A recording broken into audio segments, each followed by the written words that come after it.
Olá, graça e paz, meu amado irmão, minha amada irmã em Cristo Jesus, tudo bem? Estamos de volta para mais um programa no projeto Auxílio ao Mestre.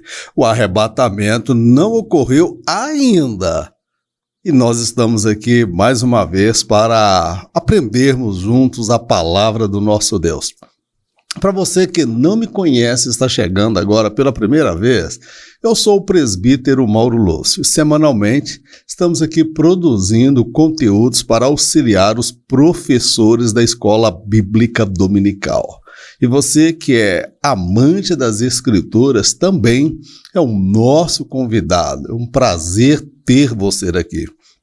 Eu gostaria, meu amado, de pedir você para se inscrever no canal, deixar o seu like, compartilhar esse vídeo, deixar aí o seu recado, é muito bom, alegra muito o coração da gente, tá bom, meu amado? Nesse trimestre, nós estamos estudando material proposto pela CPAD, cujo tema é Aviva a Tua Obra, o chamado das Escrituras ao quebrantamento e ao poder de Deus. E dando continuidade a esta sequência de estudos, hoje nós estaremos estudando a lição de número 12, Vivendo no Espírito. A leitura bíblica encontra-se no livro de Gálatas, capítulo 5, versos 19 ao 25. Porque as obras da carne são manifestas, as quais são prostituição, impureza, lascívia, idolatria, feitiçarias, inimizades, porfias, emulações, iras, pelejas, dissensões, heresias, invejas, homicídios, bebedices, glutonarias e coisas semelhantes a estas, acerca das quais vos declaro, como antes já vos disse, que os que cometem tais coisas não herdarão o reino de Deus. Mas o fruto do Espírito é amor, gozo, paz, longanimidade, benignidade, bondade, fé, mansidão, temperança. Contra estas coisas não há lei. E os que são de Cristo crucificaram a carne com as suas paixões e concupiscências. Se vivemos no Espírito, andemos também no Espírito. Bem, meu amado irmão, minha amada irmã, na presente lição, nós vamos falar sobre o andar no Espírito. Mas, afinal de contas, o que é andar no Espírito? Paulo, quando ele escreve aos irmãos de Gálatas, ele vai ressaltar as obras da carne e a sua condenação perante a lei de Deus. De acordo com Paulo, o fruto do Espírito, irmãos, que é decorrente da graça de Deus e não da lei, a graça salvadora em Cristo, pode anular os efeitos da obra da carne na vida do crente. Por isso, o crente, ele precisa ser orientado pelo Espírito Santo a fim de que possa dominar as obras da carne na sua vida, como nós já acabamos de ler quais são, e manifestar o fruto do Espírito.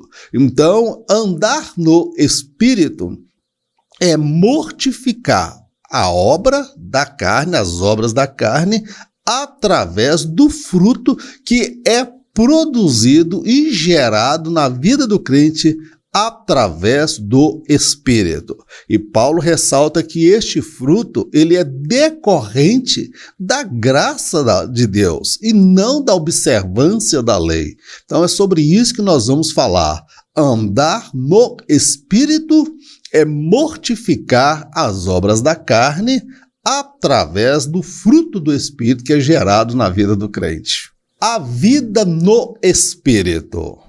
Precisamos definir aqui um termo no Espírito, a vida no Espírito. O que é isso, irmãos? Meu irmão, quando a gente aceita Jesus, nós somos regenerados, certo? Mas, apesar que nós nascemos de novo, a antiga natureza adâmica ainda ela impera na nossa vida, ela está presente. Agora, a nossa relação com o Espírito Santo será determinante para anular, sufocar, neutralizar as obras da carne. Então, nós precisamos ter uma vida pautada na direção do Espírito, porque somente assim nós poderemos fazer anular, aniquilar os efeitos da natureza pecaminosa em nossa vida. Andando em espírito. Muito embora haja no coração do crente o desejo de ser fiel a Cristo, ele irá se deparar com a realidade da sua natureza pecaminosa, a qual sabotará seus mais nobres ideais. Somente pelo Espírito, o crente conseguirá agradar a Deus e se manter fiel a Cristo. Amém, queridos? Então, que nós compreendemos aqui o que é andar no Espírito. Irmãos, como eu já disse ali em uma prévia, quando nós aceitamos a Jesus, irmãos, no nosso coração, os mais nobres ideais, tá bem, querido? Mas, todavia, logo no começo da caminhada, a gente vai perceber que ainda está em nós, habita em nós, a realidade da natureza pecaminosa. E esta realidade, dessa natureza pecaminosa, vai nos levar a compreender que os nossos mais nobres ideais de orar, meditar na palavra, jejuar, evangelizar, fazer missões, se envolver no ministério, fazer a obra de Deus, poderão ser sabotados, tá bem, meu amado? Por quê? O bem que nós queremos fazer, ele vem de Deus. Mas o mal que não queremos, irmãos, ele pode ter a sua fonte a partir da nossa natureza pecaminosa. Então, nós logo compreendemos, o crente logo compreende, que somente pelo Espírito ele vai conseguir agradar a Deus e se manter fiel a Cristo. Os irmãos em Gálatas, por exemplo, Paulo escrevendo a eles começaram pelo Espírito, aceitando Jesus, e depois vieram o grupo de judeus para poder perturbar e atrapalhar, dizendo que eles tinham que observar a lei de Moisés. E Paulo vai dizer, olha, pela lei de Moisés, a lei de Moisés vem condenando as obras da carne. E a lei do Espírito, a graça de Deus, ela vem o quê? Te possibilitar a viver uma vida no Espírito de forma que você consiga ser fiel a Cristo e agradar a Deus. Então, somente pelo Espírito Santo é que nós podemos agradar a Deus e sermos fiéis a Cristo Jesus. Então, andar no Espírito é depender do Espírito para que nós possamos viver um padrão moral, ético, estabelecido por Deus, agradar a Deus e sermos fiéis a Cristo. Isso nós só iremos conseguir se nós andarmos realmente no Espírito, dependendo do Espírito Santo e não firmados na nossa própria força, no legalismo, confiados na lei. Por que andar em espírito?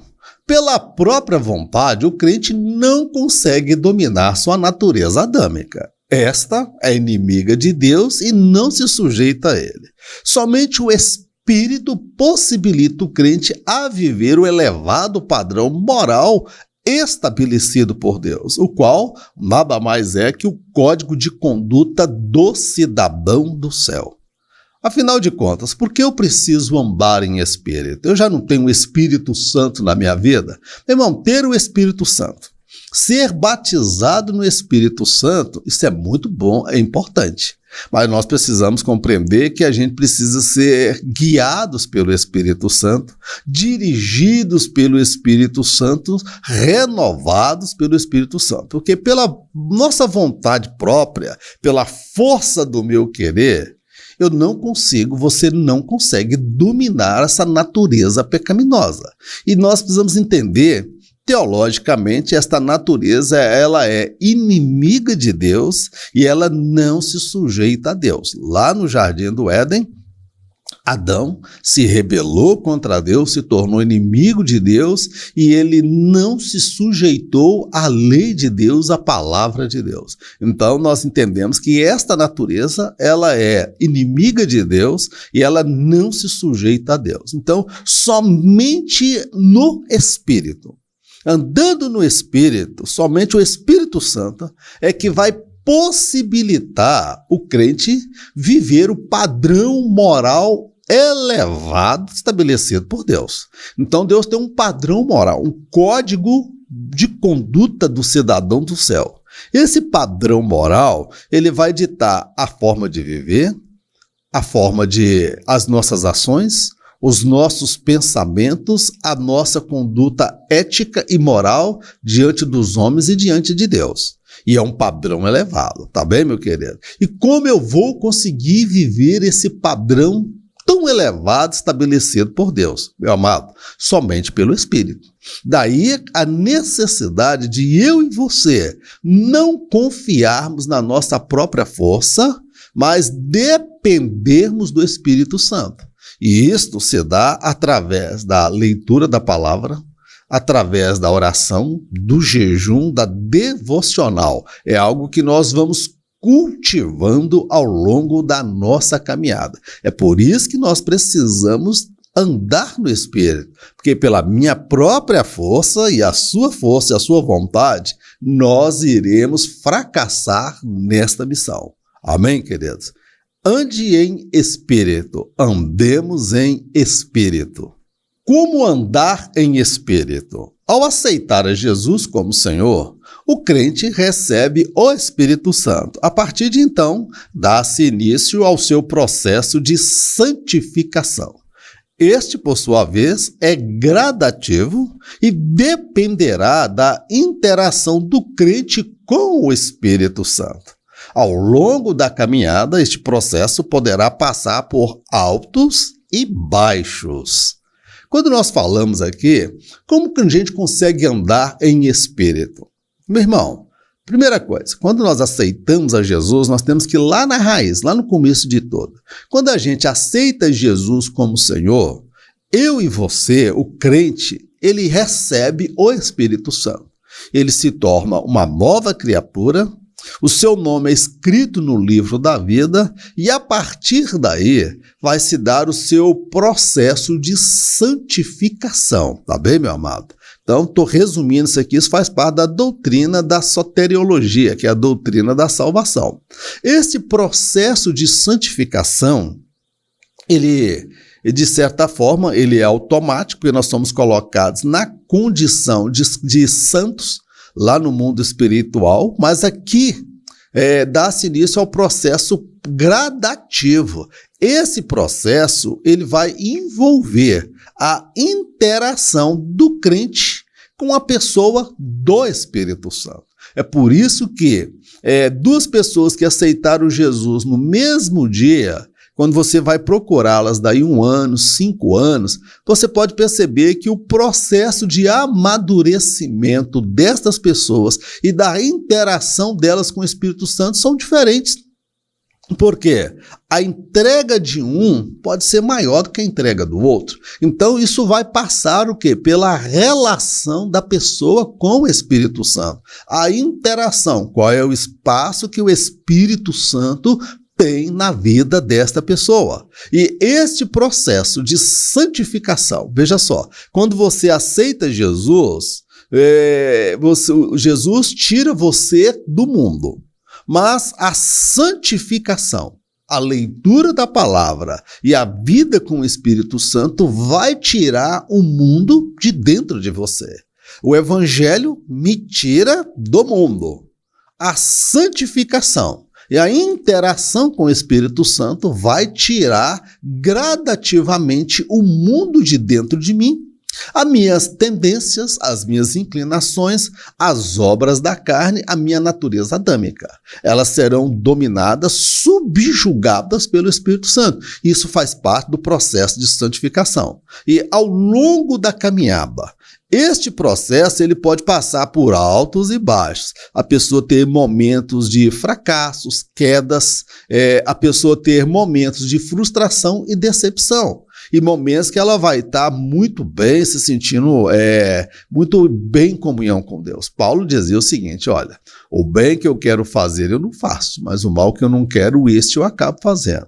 Certa feita ele disse, olha, uma coisa eu faço, eu esqueço das coisas que para trás ficaram e prossigo para o alvo. Ou seja, o processo de caminhar, de andar no Espírito, irmãos, é um processo sem volta.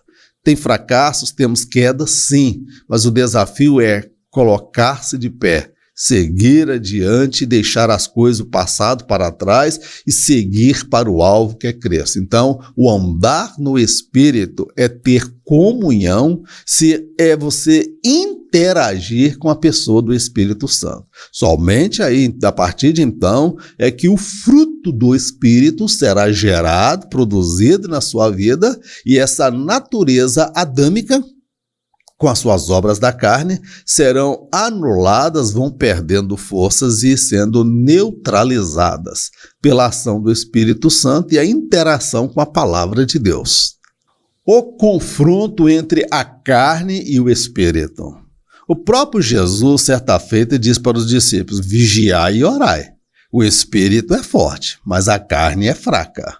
Jesus estava se referindo ali àquela batalha, aquela luta entre a carne e o espírito. No espírito do homem habitam os mais nobres ideais e propósitos para com Deus, mas é na carne que ele trava uma batalha, porque a carne não quer que nós venhamos realizar e cumprir os propósitos e os desígnios de Deus para a nossa vida. Então todo homem trava esta batalha, e posso dizer para você, é a pior batalha que o crente trava, não é contra o mundo, não é contra o diabo, não é contra os principados e as potestades. A pior batalha que você trava é contra você mesmo. Você é o seu pior inimigo. Carne e espírito. A carne aqui se refere à natureza humana pecaminosa que se manifesta através de pensamentos e de ações que afrontam a santidade de Deus. Trata-se da pior batalha travada pelo crente, ou seja, a batalha contra si mesmo. Mas ele não está só. O Espírito Santo o capacita a vencê-la e triunfar sobre a carne. Meu irmão, a batalha é entre a carne e o espírito. O espírito milita contra a carne e a carne contra o espírito. Quando se refere à carne, está se referindo necessariamente ao corpo. Alguém pode compreender que o corpo é mau, mas nós precisamos entender que o corpo, por si só, ele não tem vontade própria. O que tem desejo, tem vontade é a alma. É a alma que comanda o corpo, tá bem? É na alma que está o intelecto, a razão, a vontade, está tudo ali, no nosso ser interior. E existe o espírito. É no espírito que surgem os nobres ideais, onde o Espírito Santo comunica com o espírito do homem. Então a carne aqui, ela vai se referir a essa natureza adâmica, essa natureza pecaminosa que nós herdamos da rebelião dos nossos pais Adão e Eva. E esta natureza, ela vai se manifestar através de ações, intenções, pensamento, desejo, vontades, apetites, ou seja, e tudo isso para afrontar o padrão moral, a santidade de Deus. Então eu tenho essa natureza, você tem. E ela só será extirpada definitivamente na ocasião do arrebatamento. Quando as trombetas soarem, os nossos corpos serão transformados. Esta natureza adâmica, com as suas inclinações e paixões, ela será arrancada e nós receberemos um corpo glorificado, estaremos para sempre com o Senhor. Então, esta batalha é a pior das batalhas que o crente pode travar, que é a batalha contra si mesmo. Mas a boa notícia é que nós não estamos sós, porque nesta batalha o Espírito Santo, ele vai me capacitar e vai te capacitar a vencer a carne e triunfar sobre ela. Agora, esta ação do Espírito Santo, ela não é unilateral. Vai depender, como nós já dissemos, de você andar no Espírito. Andai em Espírito e jamais satisfareis a concupiscência da carne. Então, isso vai passar pela minha comunhão, a minha interação com a pessoa do Espírito Santo e o valor que eu atribuo à palavra de Deus na minha vida. Amém? Glórias a Deus. As obras da carne. As obras da carne aqui dizem respeito à tendência humana em afrontar a Deus com suas práticas pecaminosas. Paulo vai categorizá-las em práticas sexuais pervertidas, práticas religiosas falsas, maus relacionamentos sociais, maus hábitos e vícios. São pelo menos aí 5 categorias estabelecidas por Paulo na leitura. Então, estas obras da carne, elas dizem respeito à tendência humana para pecar, afrontar a lei de Deus, a santidade de Deus. E Paulo vai estabelecer, por exemplo, a categorizar. Ali tem prostituição, adultério, fornicação, imoralidade. Agora, meu amado, não é só a relação homoafetiva que a Bíblia condena. A Bíblia condena a relação sexual fora do casamento, a relação sexual entre namorados, o casado e o solteiro, a prostituição. A Bíblia condena a pedofilia, sexo com criança, zoofilia, sexo com animal. Então, essa natureza humana, ela se manifesta também com várias práticas sexuais pervertidas, cometidas às vezes por descrentes, pessoas ímpias, e também por crentes que estão dando lugar para a carne, tá bem? Então, Paulo vai falar, vai categorizar as práticas sexuais pervertidas, práticas religiosas falsas, feitiçarias, tá certo? Idolatria, envolvimento com o mundo espiritual, que não é o lado da luz, que é o lado de Deus, é as trevas, é envolvimento com demônios, tá bem? Então ele vai falar de feitiçarias, invocar os mortos, apego, perverter a verdadeira fé, fazer da fé um mercantilismo, fazer da fé um negócio. Então nós vamos falar de várias práticas religiosas aí, falsas, perigosas. Vai falar dos maus relacionamentos sociais, briga, contenda, inveja, levante, rebelião, agressividade, a forma de se relacionar com as pessoas, as más práticas dos relacionamentos sociais vão envolver casamento, vida amorosa, a relação patrão-empregada, a relação pai e filho. Então, essas obras aí, contenda, altivez, soberba, insubmissão, rebeldia, isso tudo se envolve as relações sociais, ou seja, a forma como eu me relaciono com as pessoas. E os maus hábitos, glutonaria, pessoa que come demais, mais do que deve, vícios, pornografia também, ela além de ser uma prática sexual pervertida, ela também se configura um mau hábito em vícios.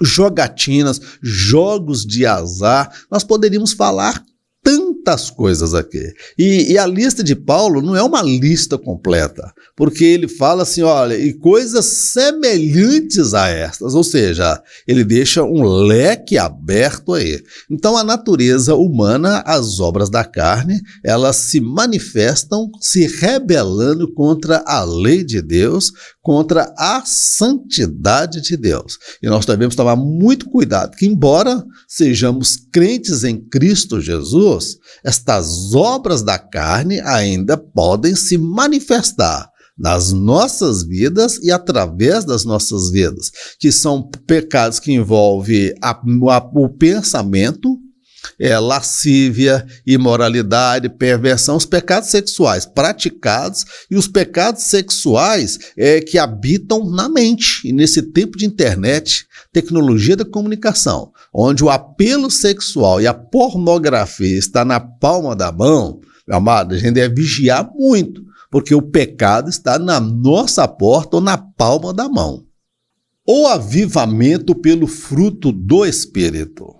No meio pentecostal, meu amado, muito se fala do poder de Deus, do batismo no Espírito Santo, os dons de línguas, dom de profecia, dom de revelação, dons de poder, dons de inspiração. Mas pouca ênfase se dá acerca do fruto do Espírito. O fruto do Espírito, eu compreendo que seja a mente de Cristo no coração do crente. Ou seja, é a personalidade, é o temperamento, é o caráter de Cristo sendo moldado, produzido e gerado na vida do crente através do Espírito Santo. E esse aqui é o fruto do Espírito, não é os frutos do Espírito, mas semelhante a um bom fruto, ele possui muitas virtudes, muitas vitaminas e qualidades. É sobre isso que nós vamos falar nesse tópico. O fruto do Espírito diz respeito ao caráter do cidadão do céu. Este é desenvolvido pelo Espírito no interior do crente, isto é, à medida que ele se deixa moldar pela palavra. Embora seja um fruto, ele possui 9 virtudes, as quais agirão como antídoto contra as obras próprias da carne. O fruto do Espírito, irmão, você tem que entender que é o seguinte, ele não é a natureza humana, ele não é decorrente da vontade humana, ele é produzido pelo Espírito Santo. O Espírito Santo ele é a fonte, é o fruto que o Espírito Santo produz quando ele tem lugar no coração do crente, quando o crente de fato anda no Espírito. Ele não é legalista porque está confiado na lei. Ele está andando no Espírito, confiado no Espírito, interagindo no Espírito e dependendo do Espírito Santo. Esse fruto, irmãos, ele é desenvolvido, me entenda. Esse fruto ele não vem pronto. Ele não vem pronto, lapidado. Esse fruto, ele é desenvolvido. O Espírito Santo tem liberdade no solo do seu coração, ele vem ali e lança a semente. E a palavra que é ensinada, a palavra pregada, a palavra escrita, a palavra ouvida, a palavra obedecida, ela vem como a água que vai permitir que esta semente ela venha fertilizar. E uma vez fertilizada, ela vai começar a crescer e no tempo devido vai aparecer o fruto. E quais são as virtudes desse fruto, nós vamos falar mais adiante. Então, isso aí é produzido no interior do crente, isso não é automático não, tá bem? Isso não é automático. Isso é à medida que o crente anda no Espírito. Agora, embora seja um fruto, porque o texto fala o fruto do Espírito, está falando no singular, mas nós compreendemos que são 9 virtudes do Espírito Santo. Assim como nós vemos aí, por exemplo, aquela planta Oropronobres. Ela tem vários virtudes, qualidades. Ela tem vitaminas, proteínas, a acerola, ela tem muita vitamina C. Então, o fruto do Espírito, ele é semelhante a isso. Ele tem várias propriedades, na verdade, 9 propriedades que agirão como antídoto contra as obras próprias da carne. Olha que coisa linda, que coisa maravilhosa. Lá no Jardim do Éden, Deus estabeleceu o quê? A árvore da vida no homem de preservar o vigor físico do homem. Cá no tempo da graça, Deus estabeleceu o fruto do Espírito que vai preservar o caráter do cidadão do céu e torná-lo apto para o reino de Deus. Amém? Glórias a Deus. Os 9 aspectos do fruto do Espírito.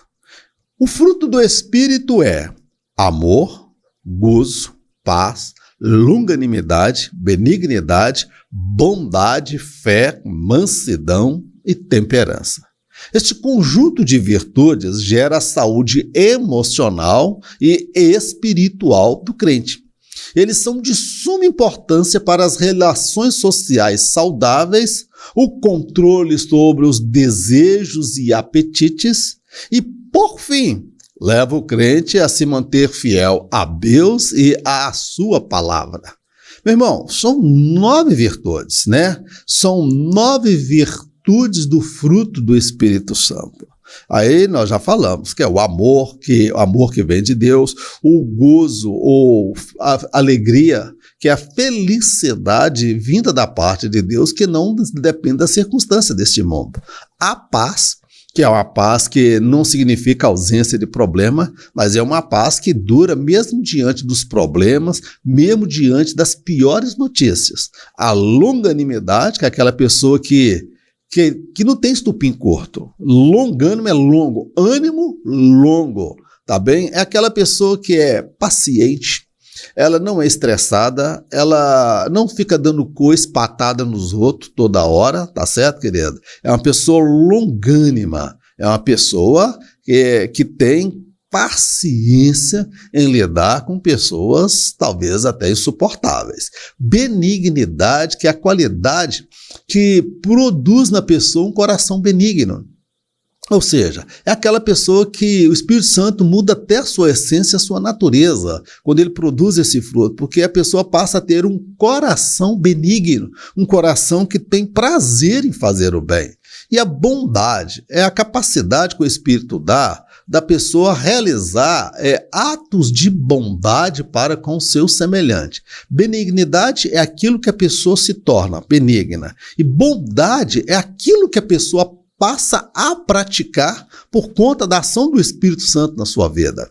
Falando da fé, fé ou fidelidade são termos iguais dentro desta passagem. Então, a fidelidade é aquilo que leva o crente a manter-se fiel a Cristo e à palavra de Deus, mesmo diante da morte, mesmo diante do sofrimento extremo, mesmo diante das más notícias, mesmo diante das adversidades. É fidelidade. Mansidão é a forma branda, serena, de lidar com as pessoas, com a vida, com as dificuldades e com as circunstâncias ao longo da vida.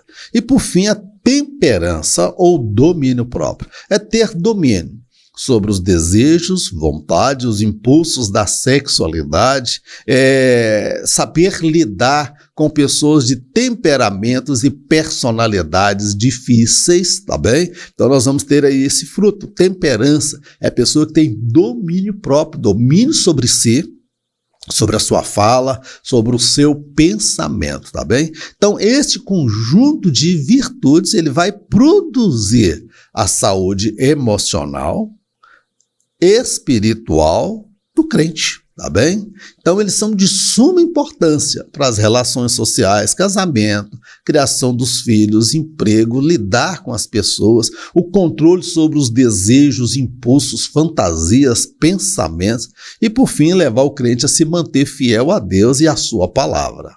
Nós precisamos desse fruto, não é verdade, irmãos? Eu preciso, e muito. Contra o fruto do Espírito não há lei. Os Gálatas deixaram de seguir a Cristo para se sujeitarem aos rudimentos da lei.